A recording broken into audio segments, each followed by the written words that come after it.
Dan, I will throw you a softball since you've already taken somewhat of a lead on this. My question is really, do you think that City Council has an important role to play here?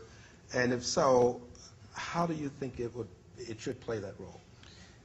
That is a softball. Thank you. Thank you for that. Well, first of all, the Speaker of the Council recently created an infrastructure task force, which I'm co-chairing with Councilmember Tish James of Brooklyn.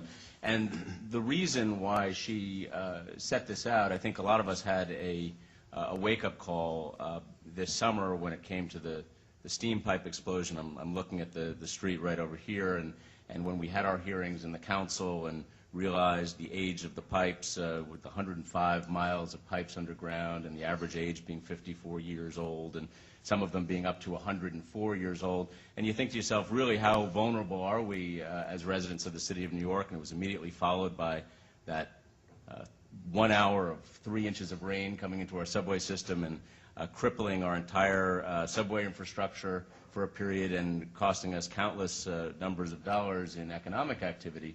And so we started to say, well, what are we going to do here to take a look and to make sure that there is political will and political focus to ensure that we are thinking about this from a long-term perspective, and not just the city's infrastructure, by the way.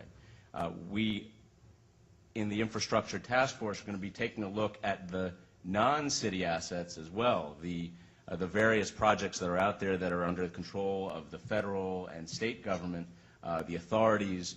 We in the city don't have a specific controlling entity that takes a look to figure out where we are on these various assets that have direct and immediate impact on the lives of New Yorkers. And so that's where this all came from, and that's what we're trying to do, of course, and we can talk about this more, I'm sure, but we are also one of the prime couple of players in the city's budget process, and I think that with regard to the capital budget and thinking about the various plans that are out there that Diana mentioned in the report, we can probably play a constructive role in bringing those together and finding a document that actually can be a real guide on an ongoing basis.